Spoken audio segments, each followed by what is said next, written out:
Okay, well, it looks like we have everyone for the waiting room so far, so we're going to get started. Hello, everyone. Good morning or good afternoon or good evening, wherever you are in the world. Thank you so much for joining us for today's event. My name is Julia McCall. I'm the Director of Programs and Events for the Journal of Science Policy and Governance, and I'd love to welcome you all today for our Science Policy Paper Writing Workshop. We are really barreling toward our submission deadline for our summer standard issue, sponsored by AAAS Science and Technology Policy Fellowship Program.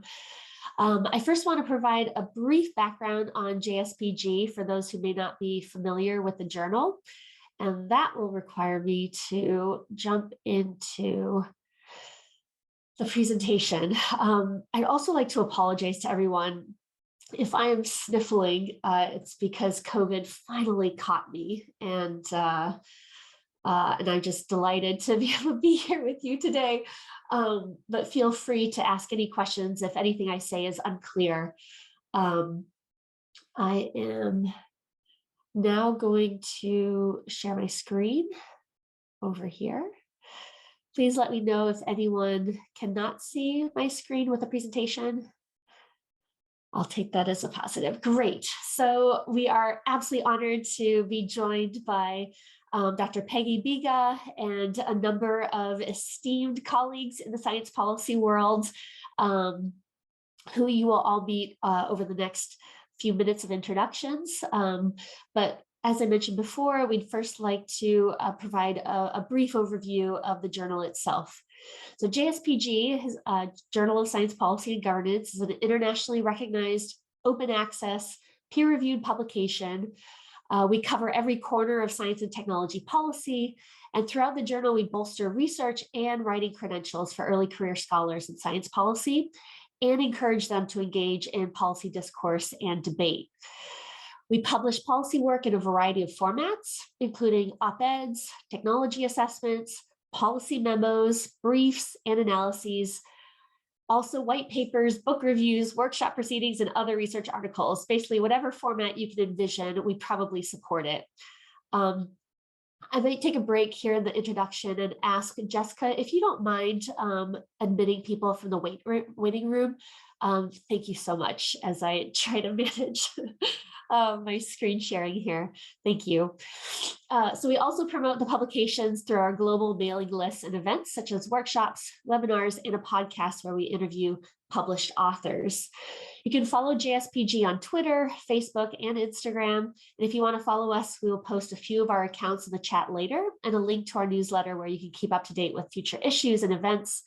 We also offer a few other opportunities for professional development. So, completely separate from, your authorship status, we really want to support early career researchers, early career professionals to every extent possible. So please feel free to consider an application to the editorial board, as well as to our new internship program. The application is open for another for one more week.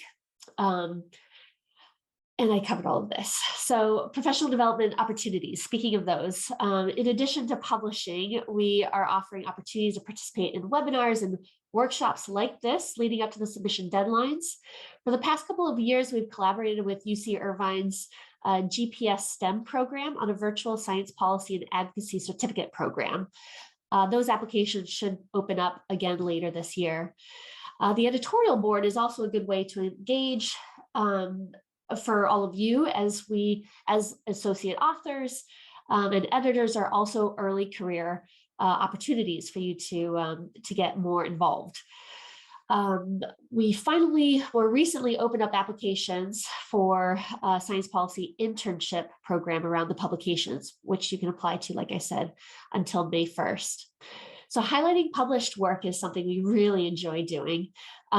We would love for our authors to take their ideas and run with them beyond the more academic setting of publishing in a journal. Our authors have presented their papers at the British Embassy through a special issue on climate change solutions sponsored by the UK Science and Innovation Network.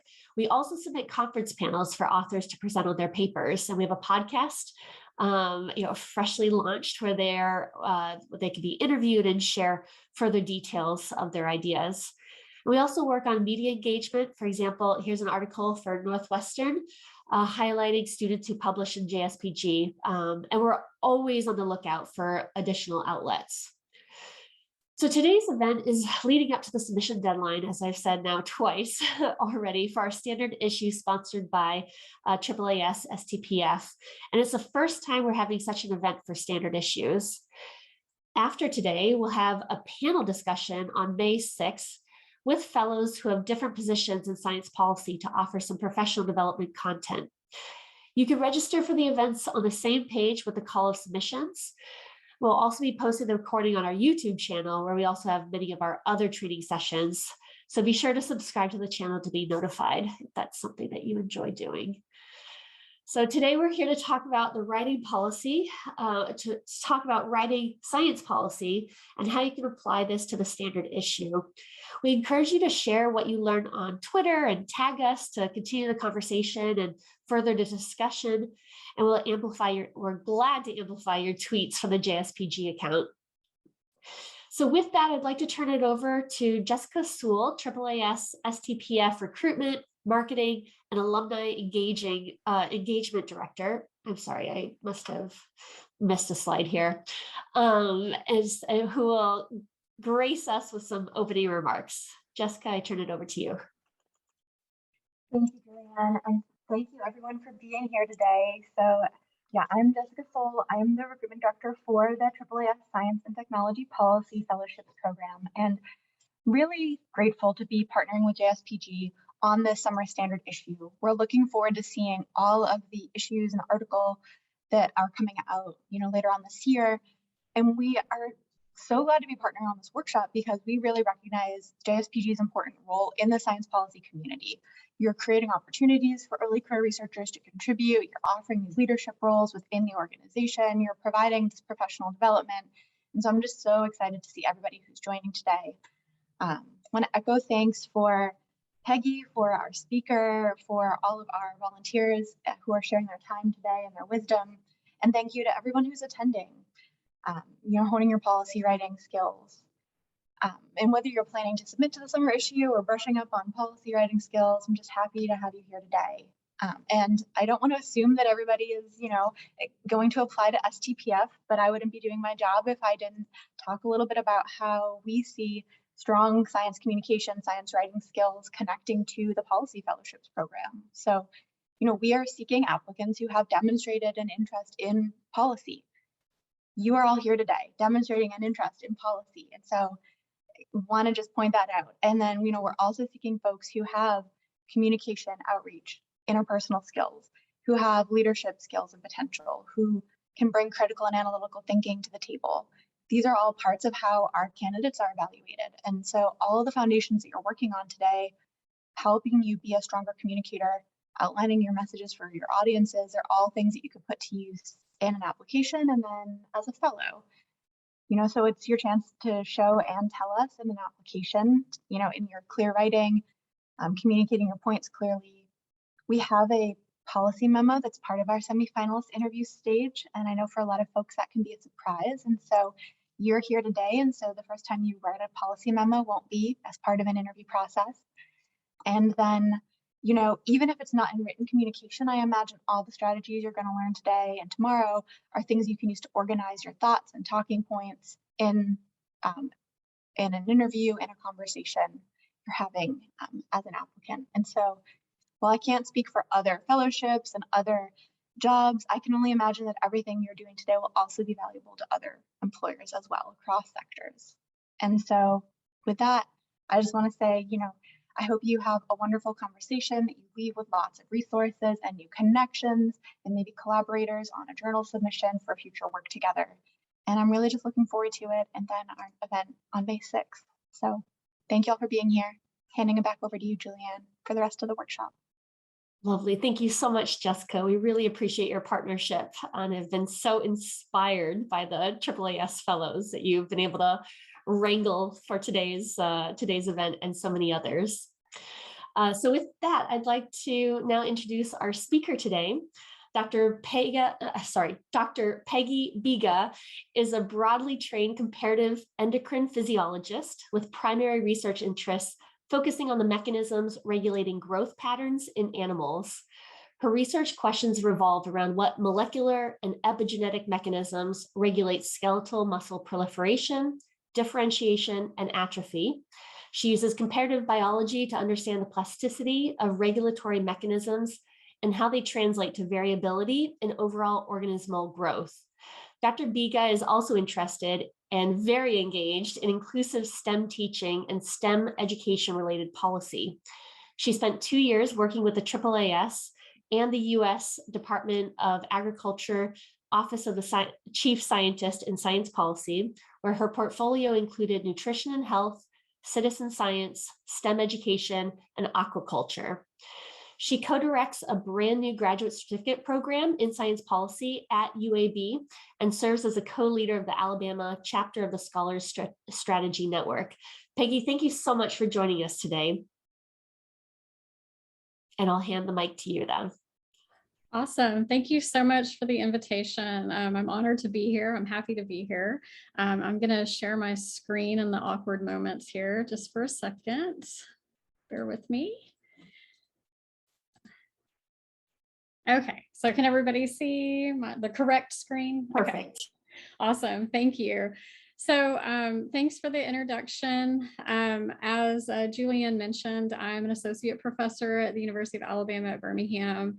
And comparative biology is kind of my jam, but also science policy has become more my jam in the last 5 to 8 years, where it's brought me to the AAAS Science Technology Policy Fellowship a few years ago, and also to the Scholars Strategy Network, which is a federated network of scholars that engages with policymakers, media, journalists, you name it. The whole goal is to get academic-based scholars kind of in the space of communicating with policymakers. So it's kind of a unique place and network, just like the fellowship.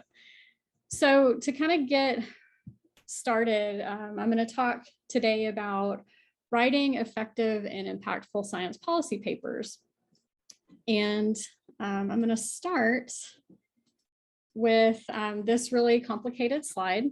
And this is just kind of to get everybody, I know there are a lot of students here and trainees here. And so I just wanted to kind of start, with like, okay, this is who, professionally I am as a faculty member. I've been in that space for about 18 years now. And we know that, writing and communicating information out of this arm of our professional lives and our trainees' lives has very specific rules. In fact, can have very specific language that's full of jargon and buzzwords that are really only recognizable and exciting to select groups of people who also reside in that same space. Which ends up being a very small percentage of the population. So we know that, the professional research community isn't as big as we kind of often think it is when we're in our labs and working on research and science.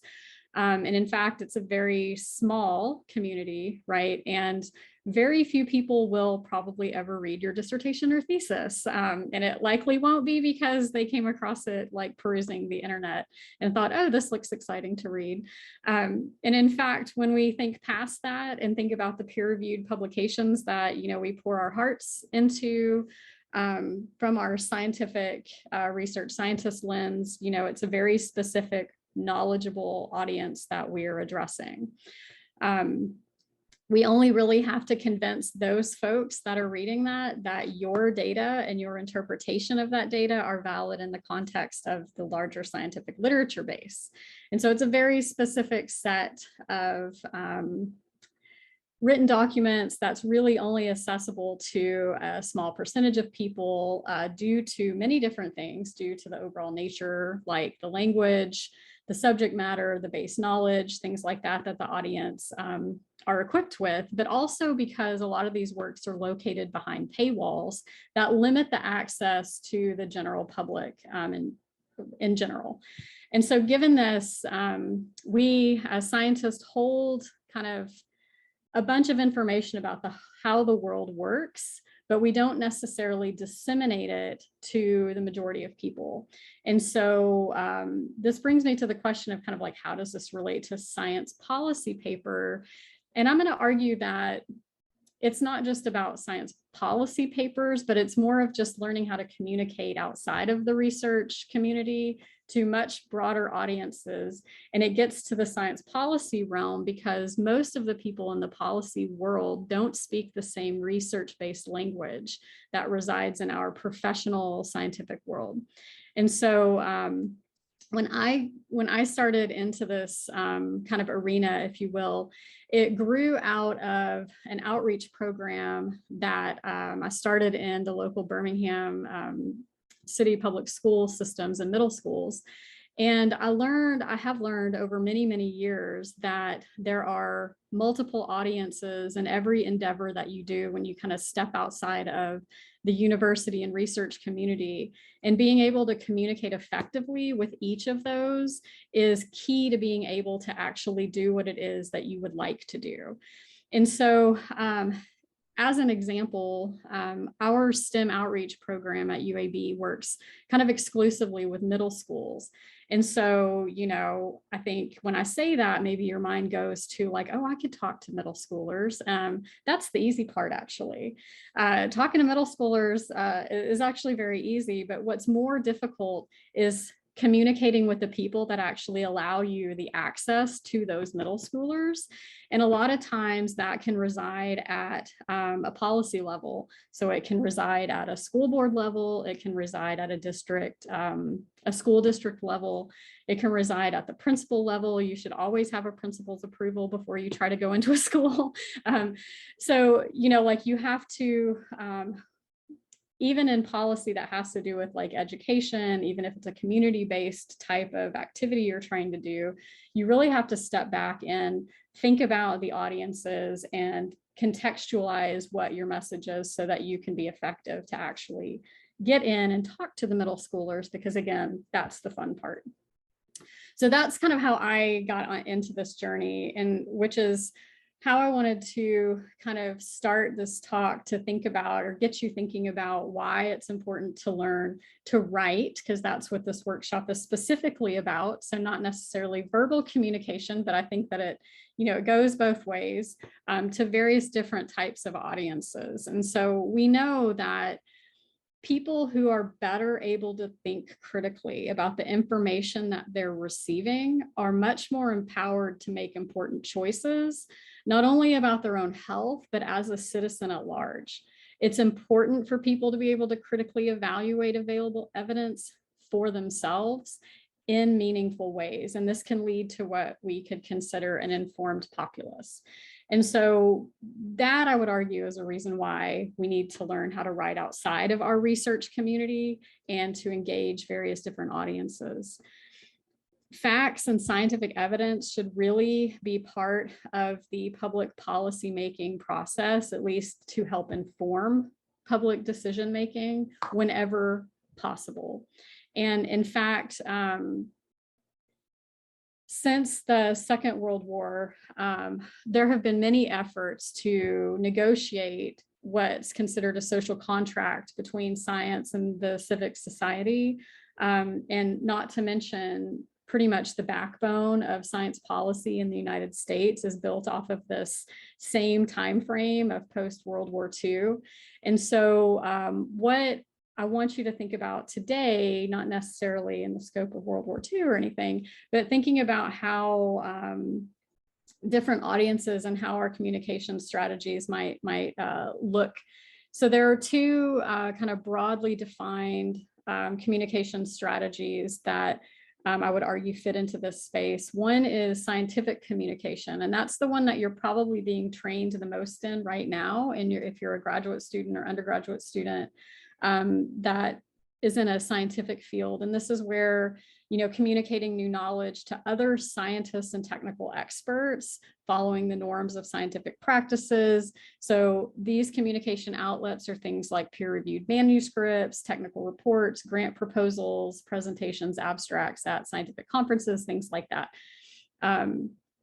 The other arm would be science communication. And this is a much more broad, this is where, and you can see in this cartoon that the scientists are talking about apples, but the public's really talking and thinking about oranges, right? And so how do you bridge that? How do you bridge that gap to where you're all speaking the same language and about the same thing? And so the purpose of science communication is to inform, educate, and raise awareness of science-related topics to the general public, but also more importantly to a non-expert audience. And this can include policymakers, and this can include legislators, civic leaders, the people that if it's a policy paper, right, you're directing that toward those folks. So when I was putting this presentation together, it wouldn't be right of me to not kind of wear a scientist hat for a moment. And while I was reviewing this, I found this paper that was published in 2019 that was really interesting because the author's aims were to take some initial steps toward developing a taxonomy of the aims of science communication efforts, and then subsequently survey the empirical literature to investigate whether these aims are actually reached in practice. And so just to kind of briefly summarize this, this review article, they attempted to answer the question that's posed in the title of the article, which is why engage in science communication and does it work? And so what they did was they defined two different, or they identified, sorry, not defined, they identified two very different paradigms of science communication. One is dissemination. So the dissemination paradigm, which is a one-way transmission of information. So that is like, you know, from a scientist point of view, like putting together some sort of written material that's then like disseminated to the public. The other type is a public participation paradigm where you have two or more ways of transmission of information, so more of a back and forth between. And so they kind of contextualize this, this review based on those two different paradigms. And they searched the literature to identify, based on these two paradigms, specific aims for which these communication strategies were, the aims for which the communication strategies were trying to address, right? And so there's a list of those aims here. These were like the purpose of, you know, a communication strategy could be to improve population's belief about science, generating social acceptance, generating moral trust, political support, you know, things like that. So these are just the aims that they identified. What I found the most interesting about this article was as they searched the literature to see if these aims had actually been reached in practice, they found that the evidence is very lacking and very sparse or scarce in the literature. So this tells us that we know what we're trying to do, right, with science communication, but it also tells us that we don't know how effective it is. So from a science standpoint, right? So it makes these workshops, I think, super important because it allows us to really scope out in direct ways that and be super organized in our thought about how we want to address science communication. And with that, focusing today on policy related writing. So we're going to start by kind of setting up what is different between policy related writing and the research-based writing that you're probably used to doing. We know that scientists tend to be very equivocal. This means that they want caveats and they want scoping conditions. It's really hard for scientists to make very decisive statements a lot of times. And scientists tend to not want to put their opinions on paper or be on the record. This is how scientists are trained, right? We follow the data, we follow the evidence, and having a concrete opinion about something isn't really what we're trained to do in that realm. Research-based writing also follows, as I mentioned before, a norm that includes a very specific language that's not very accessible to lay people. It's full of jargon, and everything is extremely fully cited. Okay, when we think about a policy paper, we want a policy paper to really focus on the context and the importance We need it to include a range of policy options, criteria for evaluating and assessing those policy choices, and there needs to be a policy recommendation somewhere in there. So this kind of gets to that, like having a concrete opinion, right, that's supported by context and supported by a range of policy options. And we'll talk about where you might be able to find some of these in a few minutes. A general strategy or format to keep in mind as you're developing this is what's called a value strategy. So we use value strategy over issue statements to build and deliver a message. And you might ask, why values? Well, values are our most fundamental principle as humans because they're so intertwined in our identities as individuals, as, our national identities, et cetera, and violating these values seems unthinkable to most people. Values connect humans and can cut through stereotypes and partisanship. And if we lead with values, then we can activate emotions and open an audience to truly hear, see, and be with the message you're trying to get them to. It is possible that your audience can actually hold two stories in their head simultaneously. As communicators, it's our job to want to bring one of those stories to the forefront, right? Whichever one might align with what you're trying to communicate, right? And the reason for this is that the solutions to these two different conversations or stories may be very different from one another. And so if we set up our value-based strategy in our writing, keeping this format in mind, the value, problem, solution, and action, then we can better get to an effective communication strategy.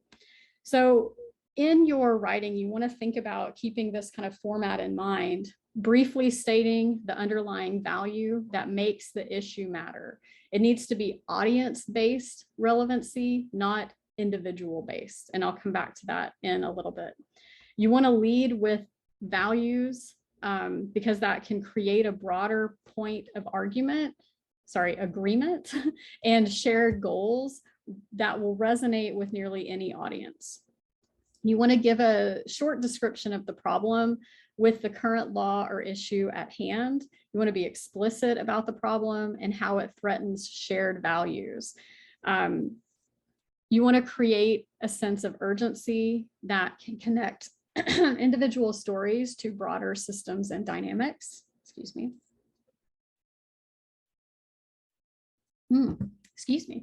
You want to briefly describe the proposed solution and how it fixes and addresses the actual problem. You want to avoid issue fatigue, right? There's so many issues. You don't want to focus too much on that. Focus on the solution because this can give an audience a sense of hope and motivation. And best solutions are connected directly to the problem offered, and they can make clear where the responsibility for change lies. Action. Clearly state what you want someone to do with this information. If it's directed towards someone specific, like a legislator, a policymaker of some sort, a civic leader, a specific group, you want to make that clear. An example of this could be something like fund or increase funding for a very specific program. You want to assign an action that gives the audience a concrete next step so that they can picture themselves or see someone else doing it. And it allows this creates some agency, and this allows the audience to see what groups should be following up with this recommended action if it's not them themselves. So this strategy might look familiar to you as scientists in general because the workflow itself is very similar to a problem-solving strategy, right? And that gets us to kind of the next thing of like, okay, you have a problem you've identified, but how do you approach addressing it, right? And so here's just a brief kind of list of ways you can go about addressing this. You first obviously need to identify what problem it is that you might have solutions to.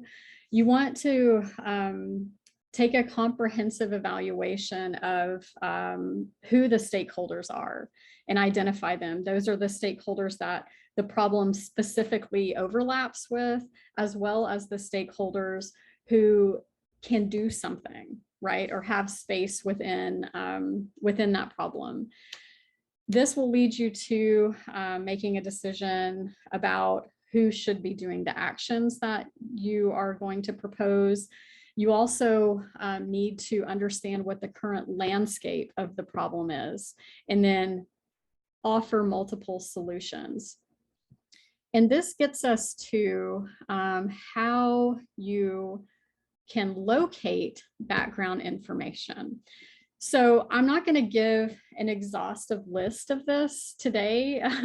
However, I'm going to give you a glimpse into some of the ways in which you can build out that kind of current landscape piece of when you're trying to address a problem.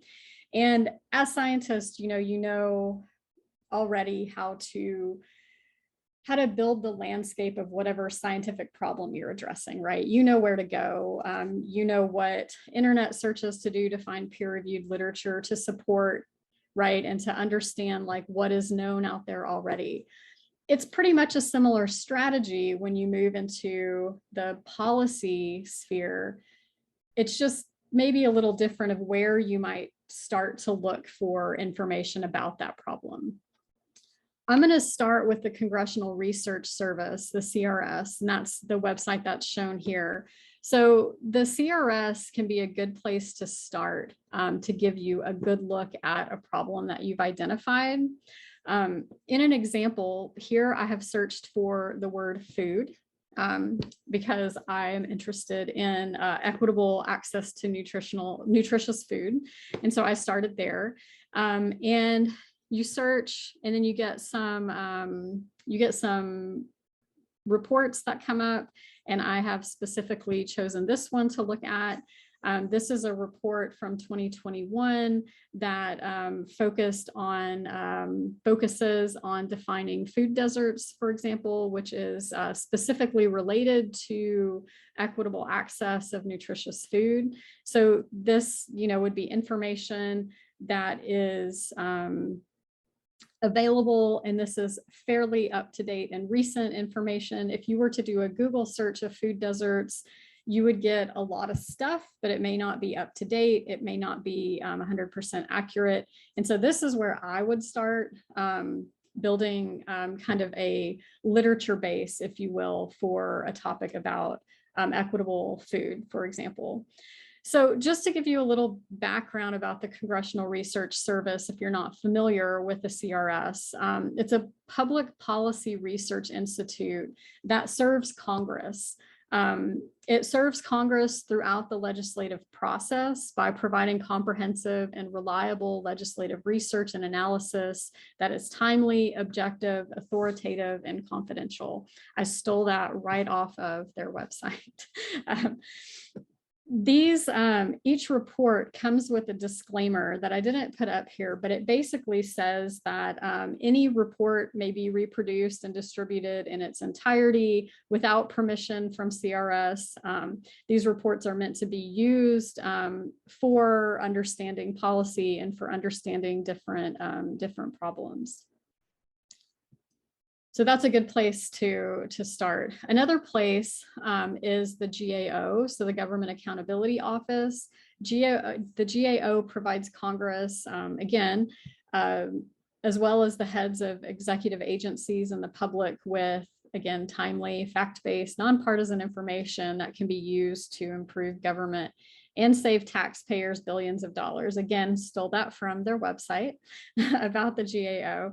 But the GAO work is really done at the request of Congress, whether that's committees or subcommittees, or can be statutorily required by public laws or committee reports themselves per congressional protocol. So, for example, the Farm Bill stipulates that certain programs must be reviewed by the GAO every few years.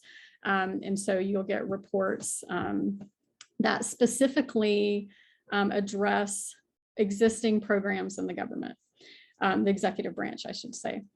So I did a similar search here looking for food deserts specifically instead of food, and you can get similar types of reports. Again, however, these are going to be more specifically related to programs that already exist, right?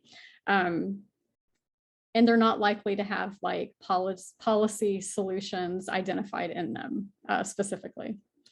But it's a good way to understand kind of like what is already existing in the executive branch based upon based within certain problems that you've identified. Another place to get good information is the Federal Register itself. This is the daily journal of the US government. It's a repository for reports as well as requests for informations come out through the register. You can search this database in a similar way. These repositories are all great resources to learn about problems related, problems and issues related to your problem, particularly to get kind of a broad view of the landscape that already exists.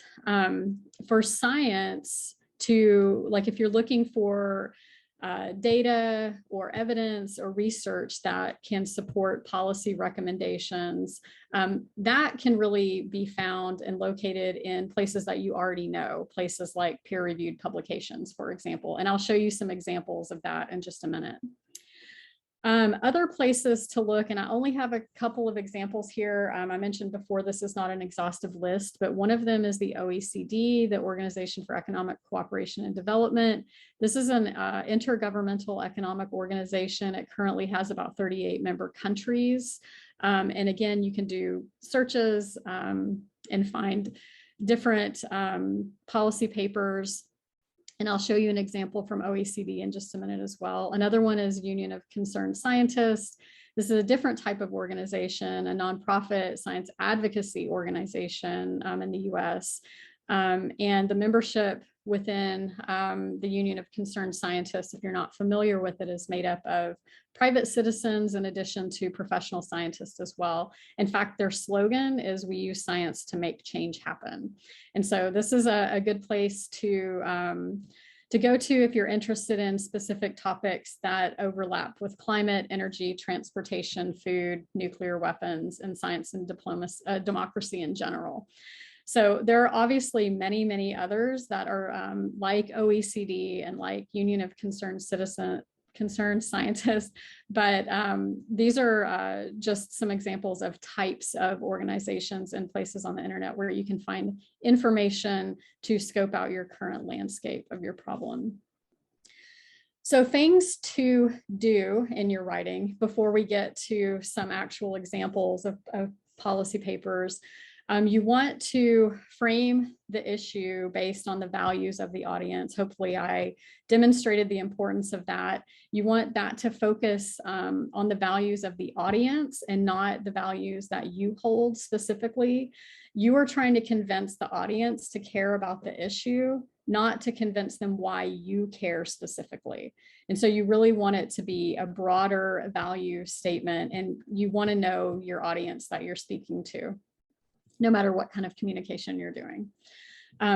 Simplify the language and graphics, keep it simple, keep it straightforward, repeat the main point, limit adjectives, adverbs, compound tenses, keep the vocabulary basic. For example, instead of using disenfranchise, use prevent from voting. Be clear, be concise about what it is. Avoid jargon. I guess that gets back to that disenfranchise example. You want to explain specialized or technical terms if they have to be used. Avoid acronyms and provide context whenever necessary. Be concrete, give examples, but use real human stories and use statistics very strategically.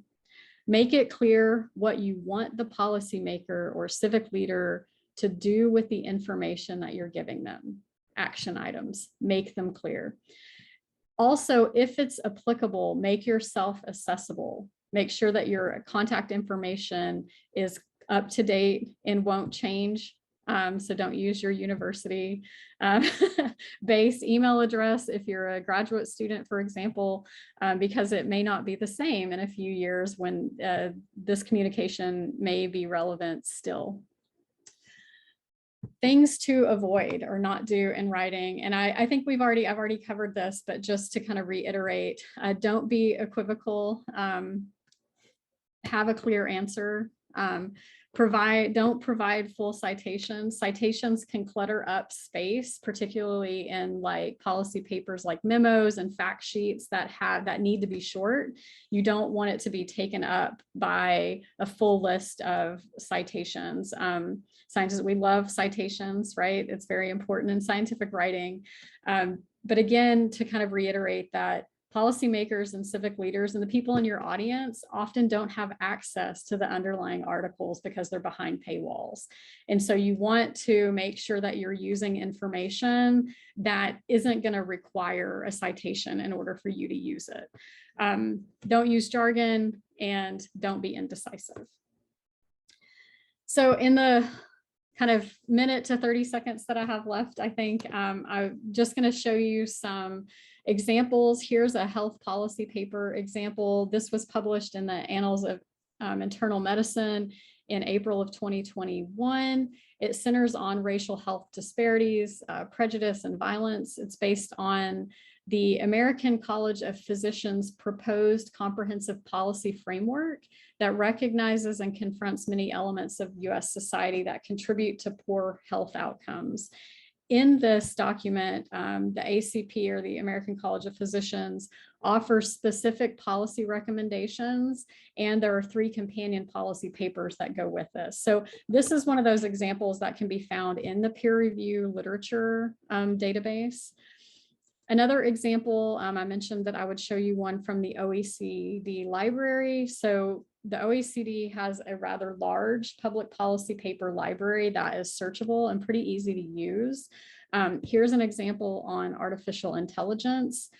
This is the policy paper. So it's very short, very concise, and you hopefully can see how some type of writing like this cannot be filled with citations because it needs to be short, to the point, concise, and you want to follow, that values-based strategy so that you make sure that you cover all the things that are important to get your point across. And the very last thing that I want to end with is what you guys are going to work on in this workshop, which is collaborative writing. Collaborative writing is the best use of communal knowledge, effort, and ideas. It can be difficult to have a policy solution on your own. And in fact, imposter syndrome happens everywhere, right? And it's sometimes hard to believe that an idea that you might have in a vacuum on your own, right, could be a good policy solution. And so if you have a collaborative writing community or space where you can talk about those, you'll probably find that other people have similar ideas, that you can actually all build on those ideas to make them better, right, and more effective and more impactful. And so collaborative writing in general can build a community. It can build better, more diverse and inclusive solutions that are most likely going to be more equitable, which I hope everyone is headed for. So with that, that's all I have. So hopefully you learned something about effective and impactful writing for policy papers. And that's all I have. Peggy, we cannot thank you enough for that exceptional presentation. Thank you very much for leading the workshop and gifting us with this wealth of knowledge and experience that you bring. We have now 15 minutes allocated for question and answer and discussion. All attendees are most welcome to ask their questions, either verbally by turning on your video and unmuting yourself, or within the chat. Feel free to put your questions in writing. I'll start out with one question so far, just to break the ice on behalf of everyone. Peggy, you mentioned, right, that there are advocacy organizations like the Union of Concerned Scientists, and they are very different from organizations like OECD and Congressional Research Service. Can you shed a little more light on different roles that those organizations play? Yeah, that's a great question. And I am by no means an expert on these organizations, but from where I sit, I mean, they definitely play very different roles in this space, right? So advocacy organizations, they have a goal, they have a mission, right? That's built on a platform that has been decided. Whereas like OECD, for example, is much more broad and is, like I said, it has 38 member countries, right? So the scope is a lot larger. It's much more global perspective. And although they have missions, they're not necessarily built off of a platform.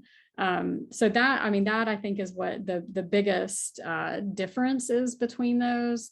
The Union of Concerned Scientists, as that example, since that's the one I used, right, is US based. So it's going to be US focused and has very specific mission statements that are going to be the kind of support platform that any of their policy recommendations are going to be built off of, where an intergovernmental agency is going to be criteria based in their recommendations, right? So they're going to have certain criteria that need to be met by policy. And I mentioned that in one of the slides that, that is something that you should think about when you're putting forward solutions, right? You should also think about how those solutions can be measured, how they can be assessed and evaluated so that you know whether they're working. And that gets back to that kind of like first example of like with science communication, like we have all these great ideas and aims that we want to accomplish through our different communication styles, but we have no idea like if they're actually, working. And so I think that's organizations like OECD are going to be more aligned with that aspect of like, okay, we're going to give you a solution and it's based on, like very specific metrics or criteria that are going to also, we would want to be evaluated so that we can come back and say, this is working, this isn't working, here's the new solution. Where advocacy organizations aren't necessarily going to set up the same kind of framework in their policy outlines that they have. Wonderful. Thank you so much for that in-depth response. We now have 3 questions that attendees have listed in the chat. One from Mackenzie Bloom. She says, first of all, thank you so much, Dr. Bika. Great talk. How do you go about finding policy topics you are interested in? And secondly, do you typically begin with topics adjacent to your field of research? That's such a fantastic question. And I think I'm a great person to answer this primarily because my research focus, like what I do in the lab every day, really doesn't have an adjacent policy overlap. The only overlap that really falls in the scope of what I do as a research scientist is within the funding, like how, the policies that lead to funding of research at institutions. I don't have kind of like a sexy topic that I study that's directly applicable to societal problems. So the way that I have found myself in the space of science policy has more to do with who I am as a community member, right? So you hold multiple identities, right? I hold an identity as a research scientist. I hold an identity as an educator, as a mother, as a spouse, right? Like all of these different things. And so where I have found the problems that I am most interested in overlap with a couple of those, one as an educator and one as a parent, right? And so that is how like I have fallen into the space of where I find I can be most effective and impactful in the policy realm, not specifically with the research I do. However, there are lots of research fields, right, that are directly related to societal problems, right? Anything in like health disparities or like reproductive science, things like that. Those to me are like gold mines, like if you're researching a topic that's directly applicable, it makes sense, right? That you could dive into science policy in that specific area because you are by definition an expert, right? So you bring that to the table. I'm an expert in STEM education because it is part of my profession, right, of what I do, but I don't necessarily research STEM education. I do a little bit, right? So my kind of overlap in that area is more adjacent than it is like direct. Fabulous. Thank you so much for piecing that together. Our next question comes from Queenbra. You spoke of the framing and importance of identifying values. How do you go about researching that? Oh, that's a good question. Yeah, I don't think you could definitely like Google value statement for equitable access to food, right? I think so. Values are things that we hold, right, morally, and how we hold them in the space of how we are community members. And so, even though I kind of mentioned, I really pushed the idea of you want to focus on the values of the audience and not necessarily your individual values. Your individual values can still be part of what the audience's values are. So it doesn't mean that you have to separate those or that they have to be different. But what you don't want to do is just sell, I'm interested in this because it hits home for me in this way, right? You want it to be more applicable to the audience.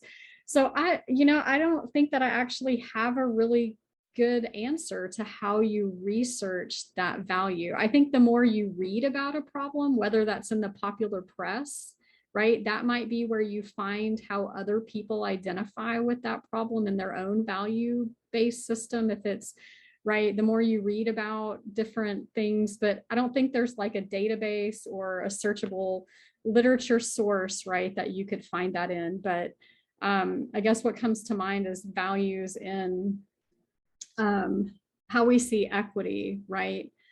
Just in general, there are so many wonderful like popular press books that you can read about different aspects of equity, right, in different spaces. And so I think that that's how you would research it, to kind of build your knowledge about what other people's values and how they see those values within that space. Wonderful. So we have about 7 minutes left and 3 more questions so far. So we'll try to get through them. For anyone who might have a question afterwards, Dr. Bika, do you have a preferred way of being contacted afterwards, whether on Twitter, LinkedIn? Any of those, Okay. or they can email me. I'll put my email in here. Oh, lovely. Thank you. Well, we still have, some minutes left, but I wanted to make sure that the audience felt like they could, capture a little bit of your wisdom, even after the event concludes. So our next question comes from one of our wonderful reviewers, Lydia Louise. Thank you so much for your question of what other places can we go to find examples of policy writing similar to what's published in JSPG? Are there other journals or organizations that are recommended?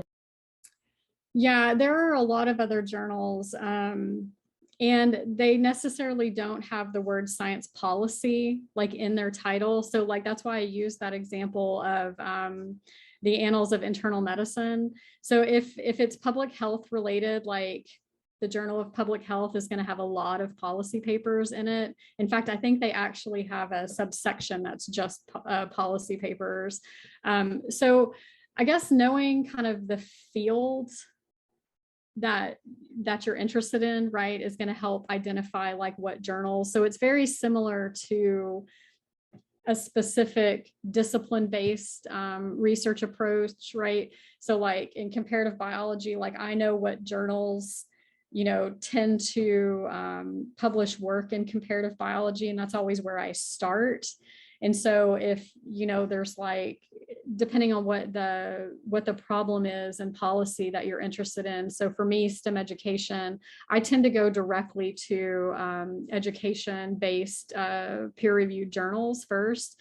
And if I can't find what I'm looking for that's directly related to policy, like I'll go to maybe like the Chronicles of Higher Education. You can normally get some scoping done in places like that. So I think it's a similar process that you would approach it to, that you approach for your like field-based discipline. And I'm sure someone else on this panel can add information to that as well. I see some heads nodding. Yes, not only topical, but also geographically. For example, there's the Journal of California Politics and Policy, where they publish a number of technology and science-based papers. So thank you so much for that, Dr. Bika. We have 2 more questions as far as I can see. Our next from Mohammed Maburber Rahman, pardon the pronunciation if I didn't get that correctly. He mentions, thank you for the informative session. Do you know about any specific site that provides quantitative data on human migration and displacement, particularly for the Global South, specifically which cover database during the COVID-19 pandemic? It's a very specific question. That is a very specific question for which I do not have an answer. If I needed to answer that question, I would start probably looking at COVID. If you're specifically interested in the changes during COVID-19, I would look for specific COVID-19 dashboards that have migration information and try to narrow it down from there. Maybe one of the other panelists who might know more about that specific area might have better information about that, but sorry, I do not have an answer.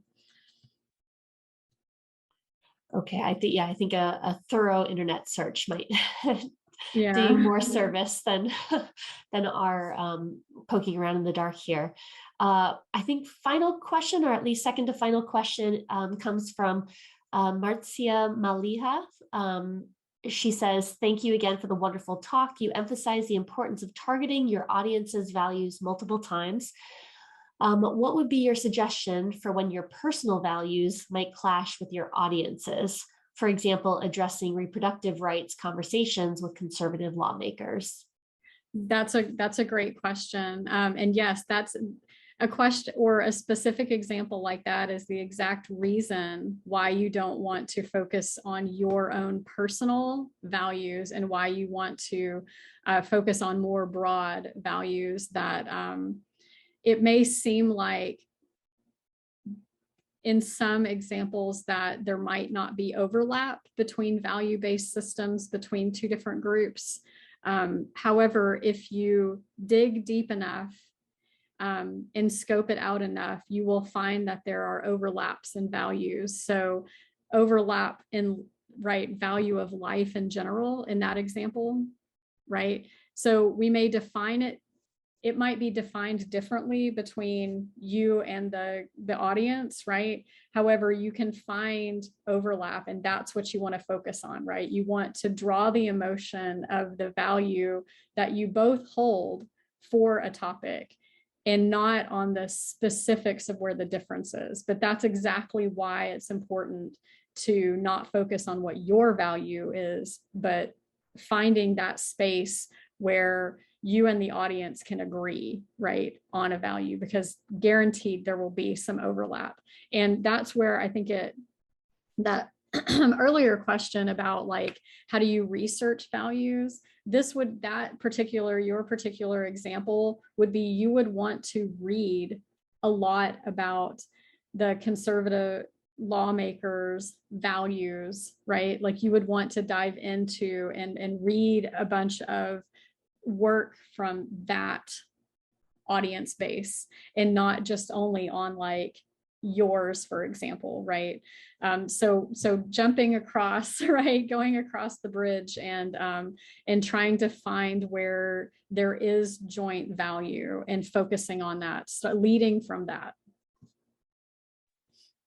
Wonderful. And a final quick logistics question. Will your presentation slides be made available? Sure. You have them already, Julian. So. Fabulous. Thank you so much.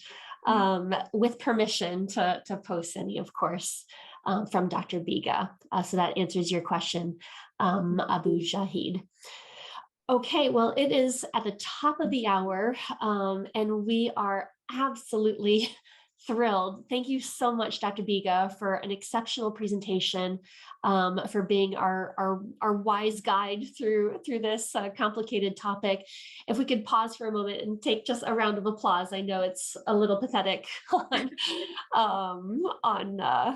on Zoom, but thank you so much. We couldn't be more grateful for having you lead this session. Thanks for having me. Yes, our absolute honor. So we now switch over to our breakout room portion of today's workshop. We are again honored by the participation of 3 additional professionals, Dr. Christopher M. Miller, Dr. Taylor Donovan, and Dr. Chris Sunderich, who will be leading each of 3 breakout rooms. They are focusing on, in order, energy policy, health policy, and technology policy.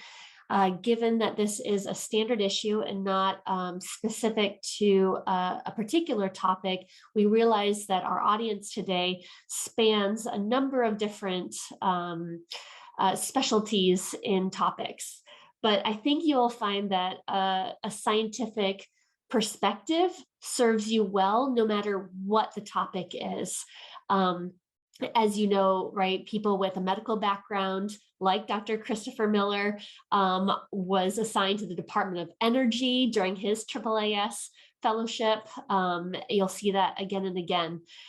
So I have coordinated the breakout rooms for any participant to choose their breakout room, but I've first assigned everyone. So at least automatically you are sent to a breakout room, but you should have the capacity to join or switch to a different breakout room as you wish. But before we separate into breakout rooms, I wanted to go through the instructions for how you will be welcome to craft an outline for a policy paper on a specific topic related to the theme of your breakout group. The themes are fairly broad, like I said, because this is not a special issue. You will have full authority to narrow down to a topic within that group to discuss with your moderators. And, you know, finding something that is both timely and relevant to today's policymaking.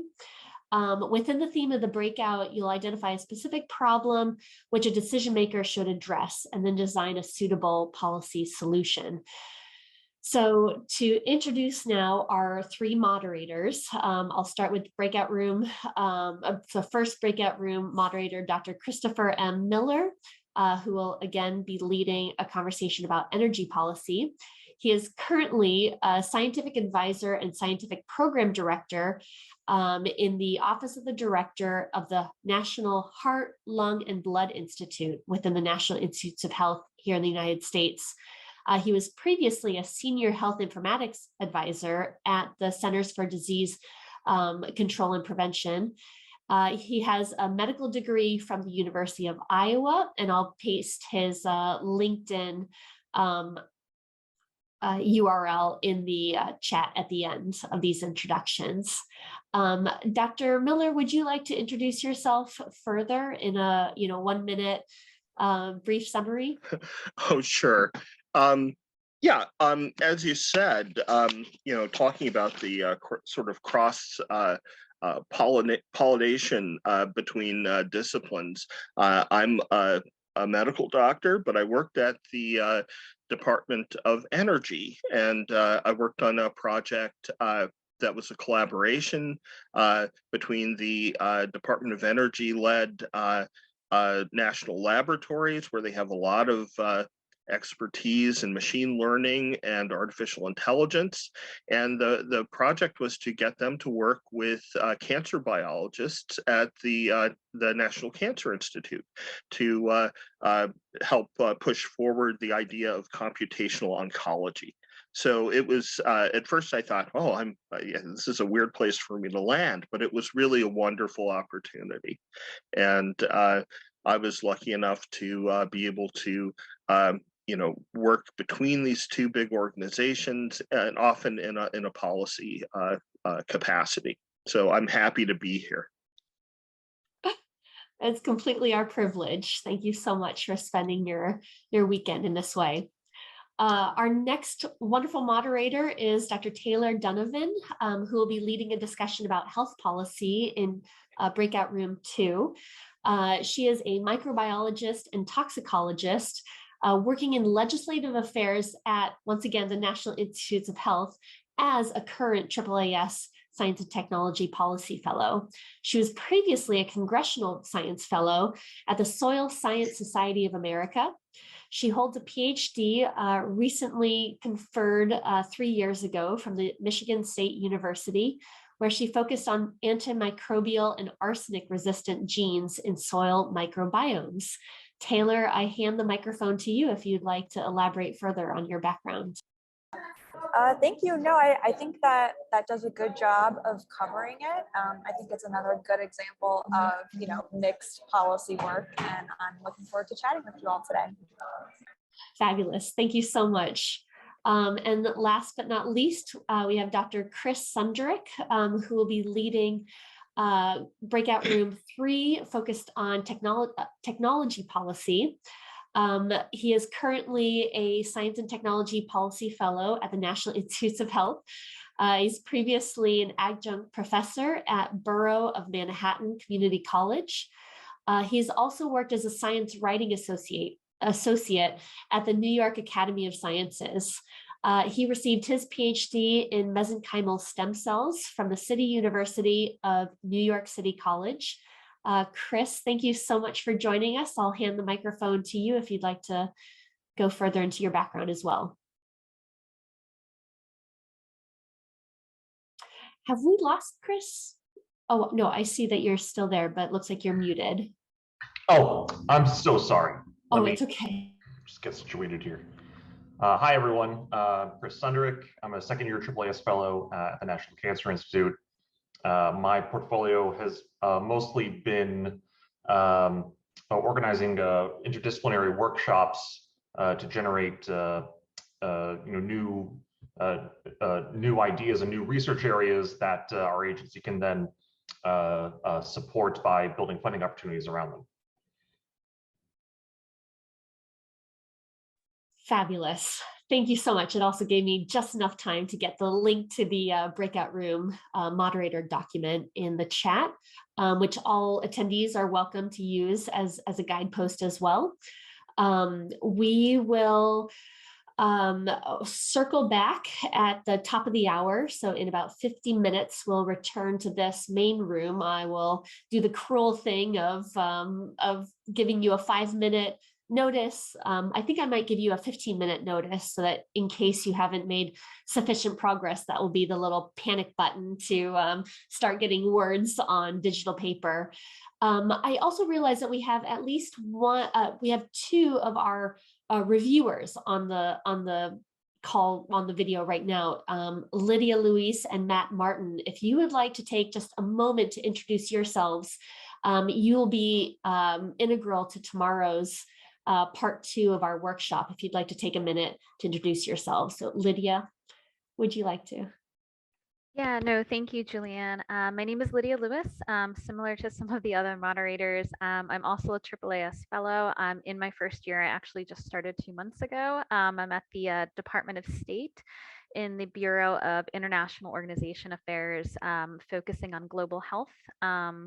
Prior to coming to state as a AAAS Fellow, I finished up a postdoctoral fellowship at the Johns Hopkins School of Public Health, focusing on environmental health exposures and assessing those exposures, and as well as some epidemiology projects focused on asthma and asthma morbidity outcomes. My background as far as education, I have a master's degree in toxicology and about 10 to 12 years of biochemical and toxicology lab experiences, as well as an MPH and PhD degrees in environmental health with training in exposure science and epidemiology. So spectacular. Thank you so much for participating, Lydia. Matt, would you like to take a moment to introduce yourself as well? Sure, absolutely. Hi, everyone. My name is Matt Martin. I'm currently a master's student in the Bioethics and Science Policy program at Duke University. where I'm concentrating on health innovation and technology transfer and the related policy and legal issues associated with both of those areas. Prior to that, I received my bachelor's degree in chemistry and had 2 research experiences in Germany. So really interested in this sort of international science community as well and the policy issues surrounding that. And I'm looking forward to working with you all and hearing your insights.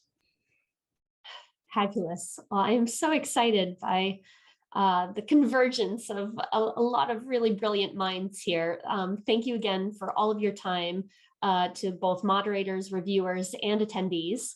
Moderators, please remember to take notes in the document link. Hopefully everyone can access it now. Apologies for that slight stumble. Feel free, moderators, also to share your screen to discuss the questions. Some of us are really keen visual learners, and those guideposts will help with the discussion. And at the top of the hour, again, in about 15 minutes, we'll call everyone back to this main room to have the moderators report back from their rooms based on the prompts in the document. And I will provide as many reminders as possible to keep track of the clock. Are there any questions? I don't see any further in the chat. Okay, once again, I've given permissions to everyone to jump between the energy, health, and technology policy rooms, but opening all rooms now for you to navigate on your own. Godspeed, everyone. Thank you all so much for being here, and here we go.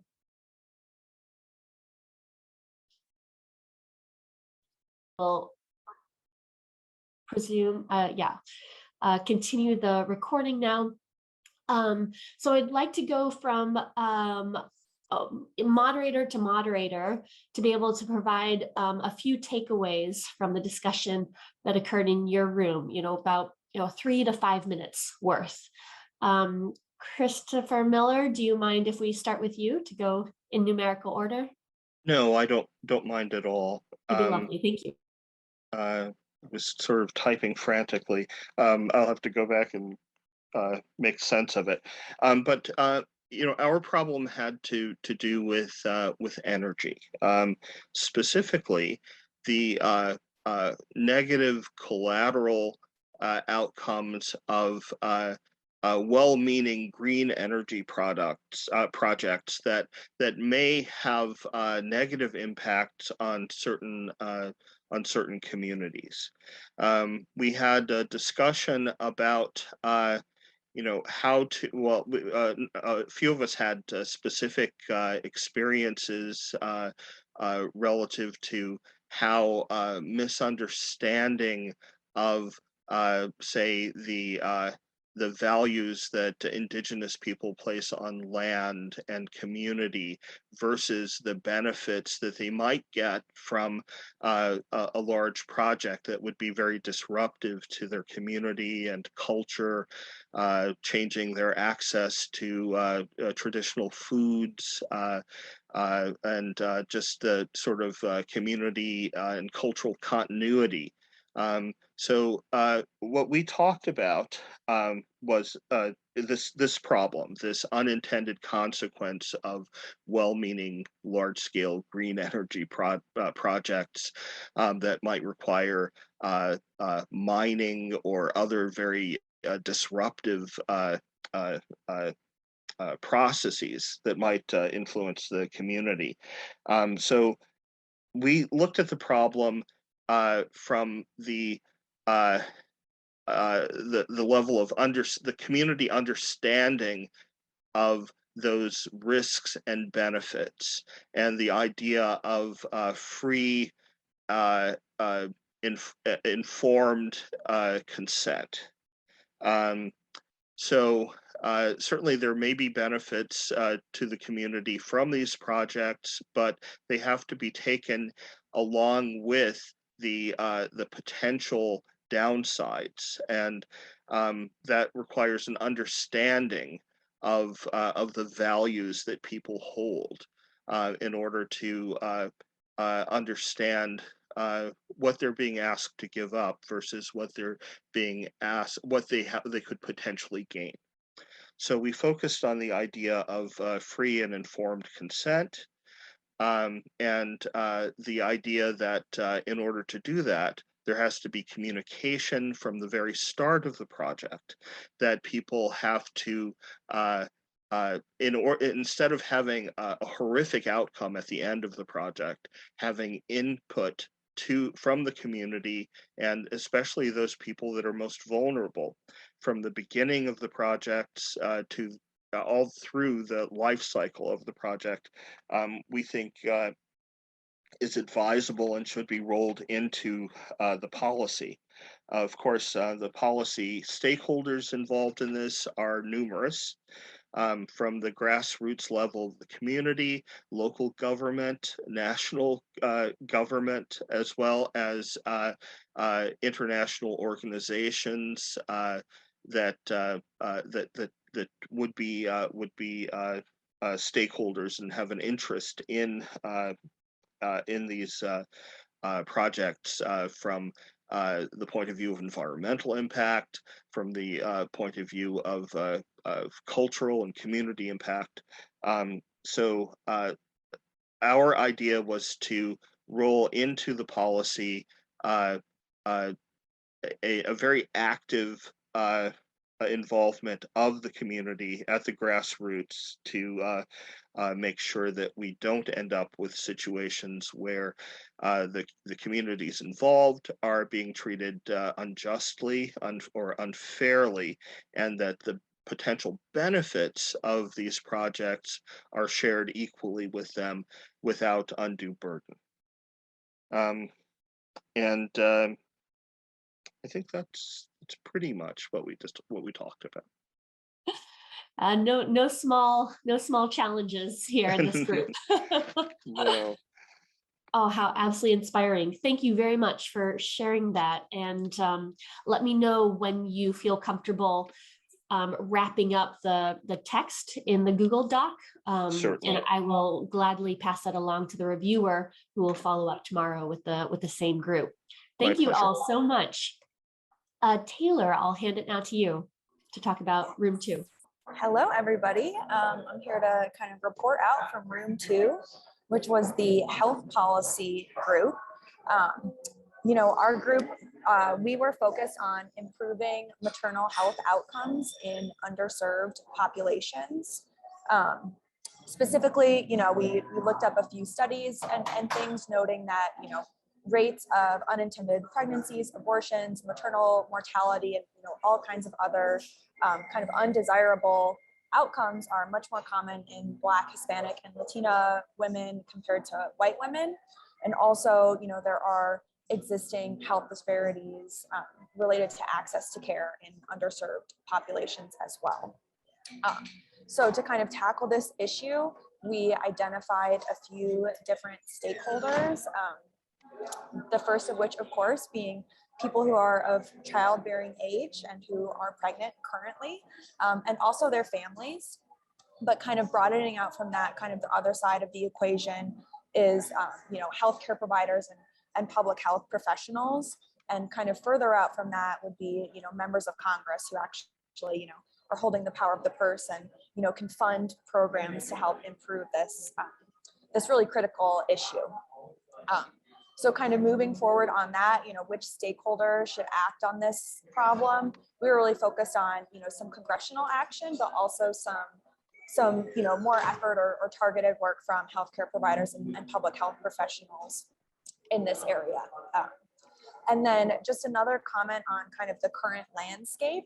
We did kind of a 5-minute, search around for, details on this topic, since it's none of our particular area of expertise. And we found a lot of existing policies and programs, but and laws that didn't necessarily talk about race or underserved populations. It seems like there's some new things coming down in the pike that mention that, but from what we saw of, again, our very cursory look at things, there wasn't that focus, which we felt was really important to address. So, in talking about policy options, some of the things we came across, of course, were like, healthcare for all, improves access and things across the board. But of course, in this day and age, that's kind of a larger issue to tackle. So we wanted to kind of put together some more approachable or realistic policy options. So the first would be, kind of to support a study either by, GAO or the National Academy of Sciences that kind of reassesses the efficacy of existing policies at improving maternal health outcomes, particularly thinking about in underserved populations. And then also, the study, we want to also focus on kind of policy options that standardize care or develop strategies, improve strategies to measure these outcomes in underserved populations, so we can kind of better learn how to address this issue more efficiently. And then the other thing we noted is just the CDC is already running this perinatal quality collaboratives program, which kind of works with communities to improve maternal health outcomes. And, from our cursory view, it doesn't look like they're that focused on race or underserved populations. And so our other policy option would just be for that program to kind of incorporate that more into their goals. So we had a great discussion, and that's what we have for y'all today. Wonderful. It sounds so clever, similar to Christopher's group earlier, right? Understanding the current structure and, navigating what can change about that to improve the outcomes. Wonderful. Thank you so much. Chris Sundrick, I hand the microphone to you. All right, thanks, Julianne. Well, we had a really good discussion. This was the technology and biotechnology breakout room. And we started off by talking about GMOs, which you might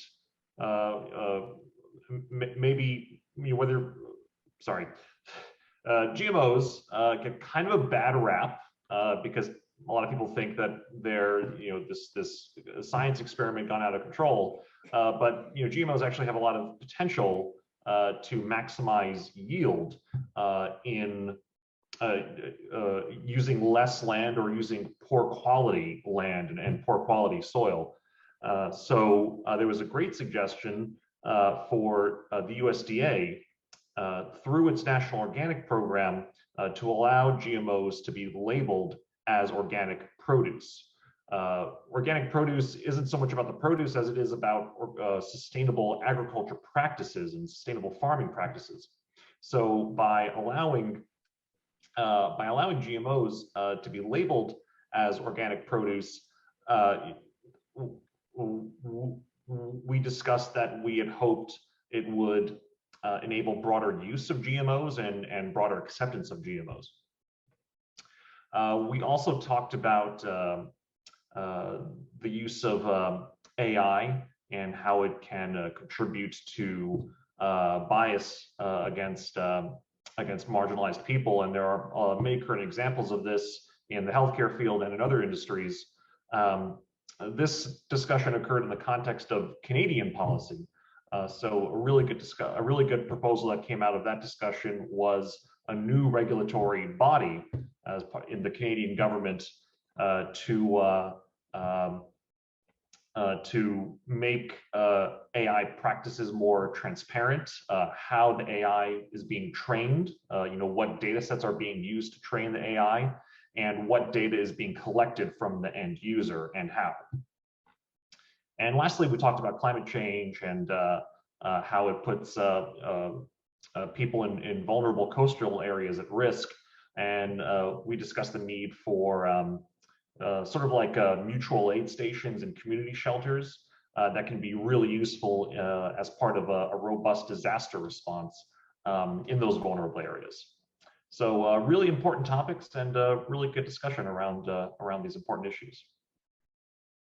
Fabulous. I am just beside myself with inspiration at not only the scale of your conversations and solution brainstorming, but also the DEI components, right? The diversity, equity, and inclusion components that you're all using to get to a solution that works for particularly underserved folks. It's spectacular. Thank you so much to all of our moderators. If we could have another virtual round of applause for Dr. Chris Miller, Dr. Taylor Donovan, and Dr. Chris Sundarik. We are completely privileged to have your time.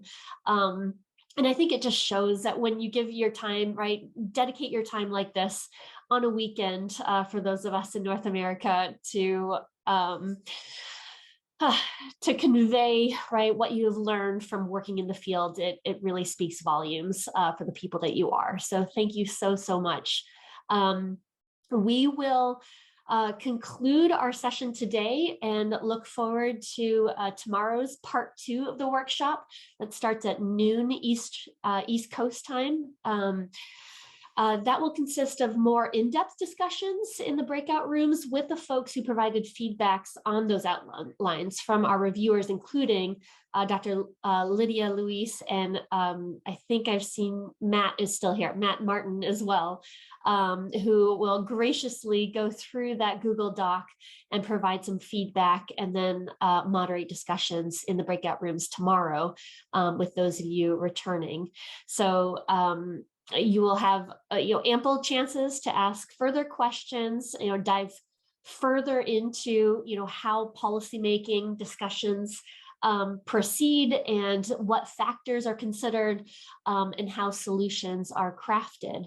So thank you once again. I'm going to place just one final link in the chat, and that is our call for submissions.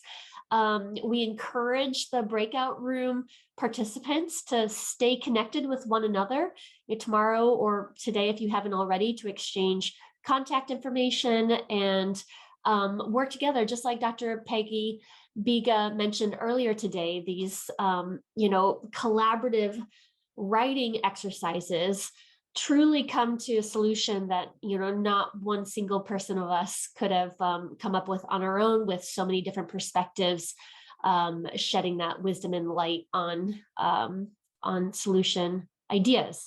So I have spoken enough for today. We really hope that you've all enjoyed today's event, and we look forward to your submissions to the standard issue. Thank you again to everyone for making today possible. Enjoy the rest of your day, and we will sign off here. Thank you so much. All right, bye-bye, everybody. Thank you all.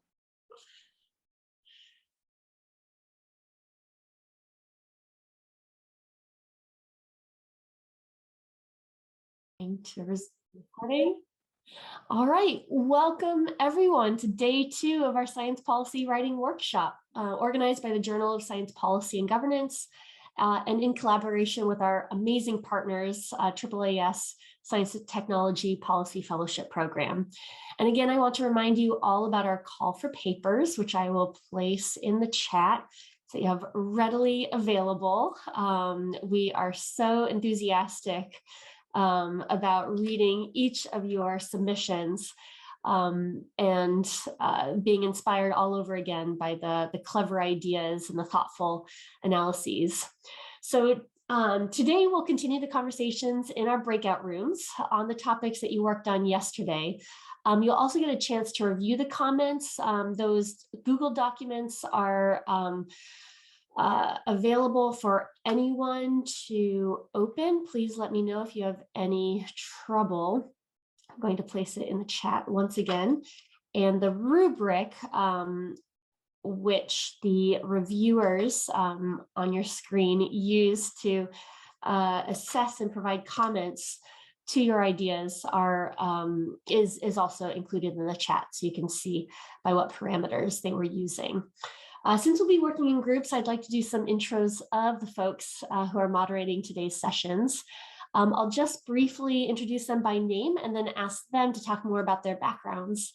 I'll go in order on my screen. So Lydia, you are up first. If you could provide your current position, your policy background and experience, and if you feel so inclined, one observation from the review process. That would be wonderful. I'm happy to remind you of that list. Yeah, no, of course. Thank you, Julian, so much. I won't go into too much of my background because I think I probably exhausted that yesterday, but in general, I am coming to this workshop as a AAAS fellow. I started 2 months ago at the U.S. Department of State in the Bureau of International Organizations, focusing on global health issues, specifically the pandemic, because that's what everything is in global health right now. Previous to that, I had completed a postdoctoral fellowship at the Johns Hopkins Bloomberg School of Public Health in their Department of Environmental Health and Engineering. My graduate training, I have a master's degree in toxicology, a master's in public health and environmental health, and a PhD in the same discipline. My training spans from like the biochemical sciences to exposure science and epidemiology. So that's like very, very brief.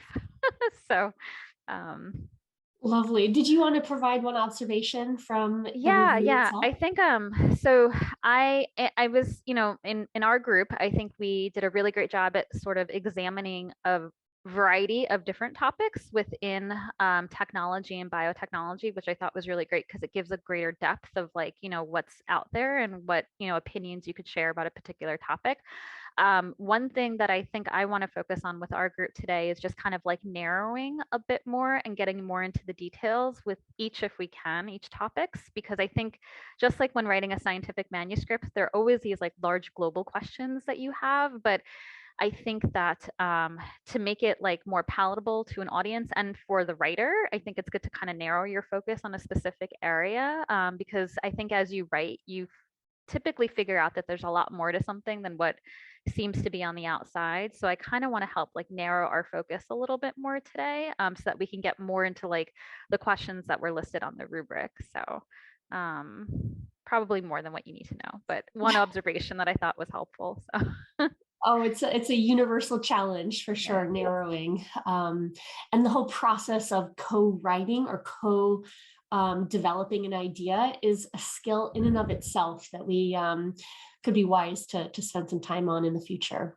Thank you so much, Lydia, for getting us started. Sam, would you like to introduce yourself again with your current position, your policy background and expertise, and perhaps one observation from the review experience? Well, it seems that Lydia and I have much in common. I am also a AAAS STPF fellow who started in the Department of State last month. I am in the Non-Proliferation and Disarmament Fund, and so we're working Ukraine right now.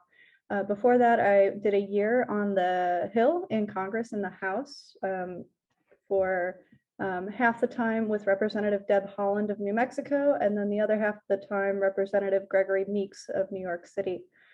Before that, I got my PhD in biochemistry at the University of Wisconsin-Madison with a focus on membrane proteins and hydrogen bonding. And so I look forward to getting to know you all today. And also, like Lydia, my main observation was that the proposals are quite broad, and it helps to narrow down and be much more specific in the policies that you're recommending. So there are plenty of high-reaching goals, but without concrete, proven ideas of how policy works well, it's kind of more of a pie in the sky that requires people to do a lot more work to make your policy something worthwhile. Thank you. Wonderful. Thank you so much. Eric, would you like to introduce yourself? Great, thanks. Yeah, so I am Eric Lee, and contrary to the first two, I'll start from the beginning. So I got my PhD at Berkeley studying infectious diseases and immunity, specifically looking at a bacterial pathogen called Listeria. Then after that, I did a short postdoc in synthetic biology related things, mostly on the policy end, working on a document, a landscape analysis of microbiome engineering in the field. Then after that, I did a AAAS STPF fellowship at USAID, the US Agency for International Development, in the Innovation, Technology, and Research Hub. And now I'm currently a senior biological scientist at the Government Accountability Office in their Science and Technology team. And I think one of, similar observations, I think that with the technology, biotechnology policy group or breakout room 3, there were a lot of different ideas on the page. And so I actually got kind of confused and just didn't fill out the rubric. So I think one thing that I would be interested in doing today is hearing from everyone a little bit about what the ideas are, and then really digging into details, because I think the bits and pieces that I pulled out, there are some challenges with the topics that immediately jumped out to me, and I think it would be interesting to dig into those and kind of talk through some of the details of the policy space that you guys have identified. Oh, excellent. Thank you so much, Eric. And last but not least, our final reviewer, Matt Martin. Hi, everyone. It's nice to meet you all again, and to all the new members who have joined us today. Glad to be here. Unlike the others, I sort of pivoted into the science policy space, I think a little bit earlier in my career. So I'm currently in a master's program in bioethics and science policy at Duke University. Prior to that, I was did my undergraduate background in biochemistry and had some research opportunities there, working with organic synthesis at a couple of laboratories over in Germany for a time. But in my master's program, I'm really interested in topics of biomedical and health innovation policy and technology transfer. And sort of along those lines, this coming summer, I'll be working at the Technology Transfer Center at the National Cancer Institute on similar policies as it relates to startup companies and things like that. And in terms of general observations, with the health policy group, focusing on a topic that is broad and as important as maternal health outcomes, I think one of the important things when it comes to thinking through policy solutions as it relates to that is thinking about what success looks like and how you will measure the success of your policy solution that's being proposed. So thinking through how you sort of think through the ultimate outcome of the policy, I think is an important thing that we'll narrow down on today. Fantastic. So for all of our wonderful participants, this is the level, the caliber of people that we've been able so gratefully to gather for this weekend's workshop. Lydia and Matt in particular, who dedicated 2 days of their weekend to spend with you. So thank you, all 4 of you, for making time for this and sharing your expertise so generously. So we will have until the end of the hour, so in about 45 minutes, to discuss these topics. Please feel free to take additional notes within that initial Google Doc that was shared in the chat. For the participants, I really encourage you to take advantage of the expertise of the moderators and ask questions, whether it's related to the topic or not. They are a fountain of experience that we would love for you to benefit from, beyond the immediate exercise. At the top of the hour, we'll then come back as a group for some takeaways, for some collective learning. I see that there's one question in the chat from Ben Gold. Thank you so much for asking about this. He asks, do you have any information on who reads JSPG? Do legislative aides, executive agencies, in-state, local, federal level government, etc.? It's actually an effort that JSPG is launching right now in the lead up to our 10-year anniversary celebration. It's being led by a brand new staff member, Dr. Agnes Verghese, on data analytics to answer exactly those questions. So we hope to have that answered by the end of this calendar year. Stay tuned. Thank you for your interest. Any other questions? Feel free to unmute your microphone or place it in the chat. We'll pause just long enough to make it awkward. All right, well, feel free at any point to ask your questions. It is 14 minutes after the hour. I'm going to launch these breakout groups. I know that we have at least 2 people here who did not participate, or at least they did not record which breakout room they participated in yesterday. So I've made the breakout rooms flexible for the two individuals who I don't have recorded from yesterday to move between the energy policy group, health policy, and technology policy as per your interests. So enjoy the conversations. I look forward to giving you the 15-minute warning followed by a 5-minute warning. And yes, Tara, I will gladly put you in the health policy. And 2-minute warning until the breakout rooms go dark. Okay, have a wonderful time, everyone. Thank you so much for participating and enjoy your discussions. I'll see you all in 45 minutes.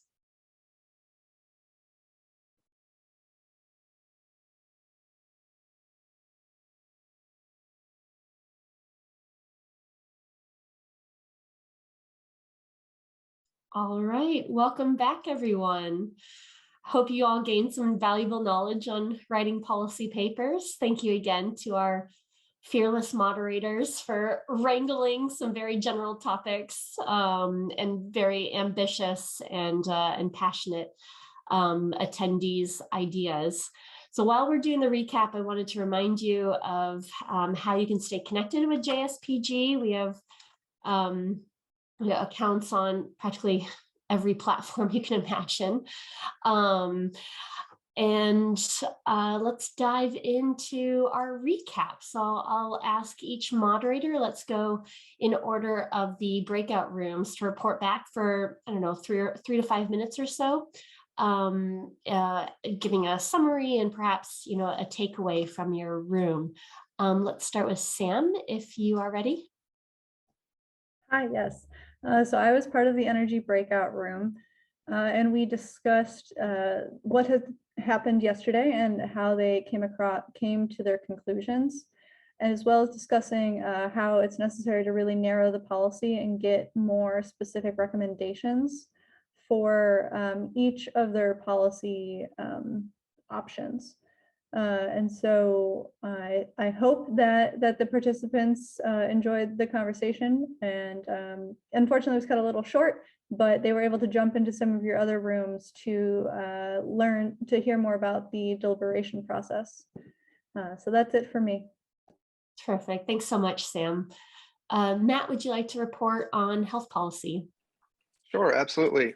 So along similar lines, I think we worked, the group worked really well to sort of help narrow down the topic, which was initially on, how do we improve maternal health outcomes in underserved populations, and narrowing that into really focusing on efforts that are ongoing at the CDC and how we can incorporate racial and ethnic disparity components into their perinatal quality collaboratives that they are involved with, and talked a lot about, as well as having pilot programs implemented for mentorship and educational campaigns to promote the importance of addressing maternal health disparities as it relates to race and ethnicity. We talked a lot about, as well as sort of timeline, reporting mechanisms, things like that are really important to make sure that there's making meaningful progress at the federal level on this issue. And so overall was just really, really impressed with, how we collectively sort of work down into these topics. And by the end of it, we're really in the nitty gritty of what these policies may look like on the ground and how do we engage with the communities that they're impacting. Fabulous. It's ironic, isn't it? It's not rocket science to engage with one's community. And yet so few of us with a scientific or technological background have any skills or even guidance, right? That's something that we care a lot about in the Governor's Office of California. So thank you so much, Matt, for leading that discussion and providing your review and to everyone's participation. Lovely. I'm going to hand it next to Lydia and Eric, depending on how you want to share that responsibility. I guess, I don't know, Eric, we didn't really discuss the responsibility piece of it. I guess I could jump in, and then if Eric has any other comments, he can add those in. So we tried to spend our time kind of refining everyone's topics. So each person in the group had several different topics that were pretty different as far as what was included in the biotechnology space. And so we tried to kind of recap what everyone's thoughts were about their memo plans. And then using the rubric, we kind of use that to kind of narrow down and help to kind of outline and solidify the ideas behind that to make them just, I mean, in my eyes, to make it just easier to write. And to get the main points across as far as like stakeholders involved, implementation plans that could be used to kind of carry these policies forward. I do think the time was cut a little short. So if we had a little bit more time, I think that would have helped. Also, Julianne, I wasn't sure, can we share our emails with our group? Like, I'm more than Oh, you happy are to so communicate with welcome. people. So, okay. So I might put my own email because my LinkedIn page is pretty atrocious. I really don't have one. So, and I'm not really present on social media. So I'll put, I'm old, so I will put my email in the chat. So if anyone wants to contact me further, and I wanted to actually continue some of these conversations through email afterwards, because I think that's always helpful if people had additional questions. But that's generally like what we did in our group. So,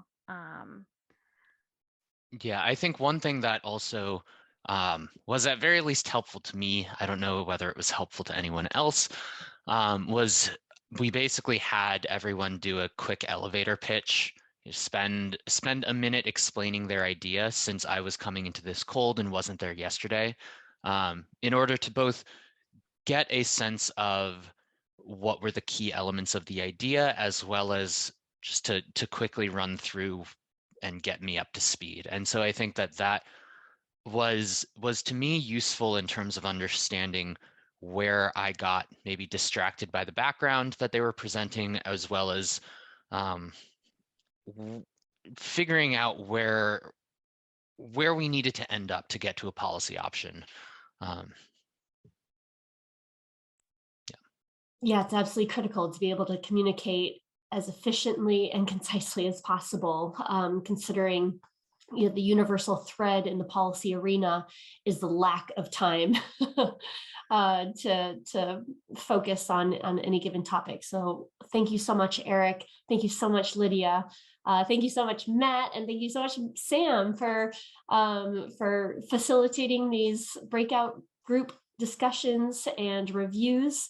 In closing, I'd like to thank wholeheartedly AAAS Science Technology Policy Fellowship Program for the opportunity to organize this writing workshop. And thanks to all the participants for your engagement and ideas. We really appreciate everyone's thoughts and opinions, and encourage you to submit your ideas in an article form for publication in our journal. We encourage you to stay connected with us, not least for which we have a upcoming webinar on policy careers, so career development in science policy. For those of you who are already familiar with JSPG, we are more than just a journal. We want to serve as a platform to support early career professionals in the science policy world. So feel free to tune in a couple of weeks, May 6th, for this wonderful webinar that we have coordinated. We will be posting this recording on our YouTube channel. That YouTube channel I will put in the chat, just never a lack of links to share. So you can be notified when future videos are posted. We'll of course email all the participants with the links to each of the recordings. We hope that this was a beneficial workshop for all of you, and that you'll continue to work on writing and submitting your works to our standard issue of the journal coming out this summer. We hope that you will stay connected too. This is an opportunity for you to find others who are equally fascinated and passionate about making change in the science policy world. So feel free to exchange email addresses and phone numbers if you would like. You would be welcome, Lydia and Matt and Eric and Sam, you are welcome to collect email addresses from the members in your group so that you can reconnect with them after this session. I can hold the Zoom link open for a few more minutes for you all to manage the exchange of email addresses through the chat, whether it's direct messaging or public. So thank you all so much. Tara, thanks for putting your LinkedIn. And I wish you a wonderful rest of your day. Thank you all, and all the power to you to change the world in science policy. We really appreciate your engagement. Thank you very much. I'm going to stop the recording.